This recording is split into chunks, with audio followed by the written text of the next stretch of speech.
Pemirsa, pengemis makin marak di ruas-ruas jalan Kota Makassar dan kian meresahkan.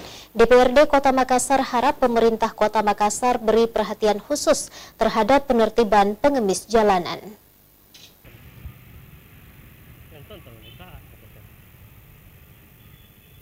Sebaran pengemis jalanan makin hari makin marak peredarannya di ruas-ruas jalan di Kota Makassar.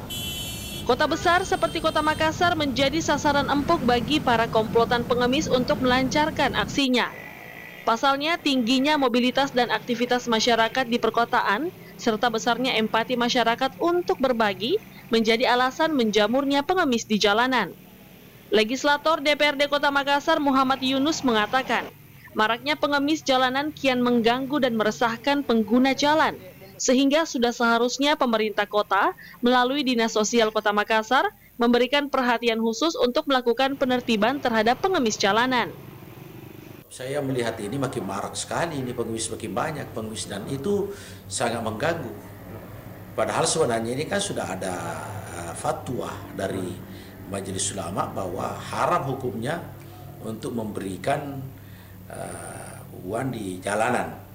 Berarti kalau haram hukumnya ini berarti berdosa bagi orang yang memberikan. Makanya itu perda sekarang ini perlu kita pertegas kembali. Itu perda sudah jelas itu, Pak, bahwa siapapun yang memberikan uang di jalan dan kemudian dipoto itu didenda 1.500.000 itu. Ya, jadi bukan cuma yang diberikan, termasuk pemberinya semua kena sanksi. Dan itu harus betul-betul ditegakkan kembali itu.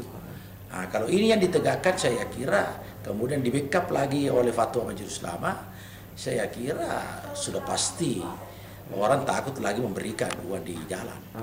Hal tersebut juga telah diatur dalam peraturan daerah atau Perda Kota Makassar yang melarang pengguna jalan memberikan uang kepada para pengemis. Dalam perda tersebut, baik pengemis maupun pemberi uang akan dikenakan sanksi dengan denda masing-masing sebesar 1,5 juta rupiah. Sementara itu, larangan memberikan uang kepada pengemis juga telah diperkuat oleh Majelis Ulama Indonesia (MUI) yang telah mengeluarkan fatwa bahwa haram hukumnya memberikan uang kepada pengemis. Yunus berharap Dinas Sosial Kota Makassar dapat menangani pengemis maupun anak jalanan yang meresahkan. Fitri Herunisa, Celebes TV.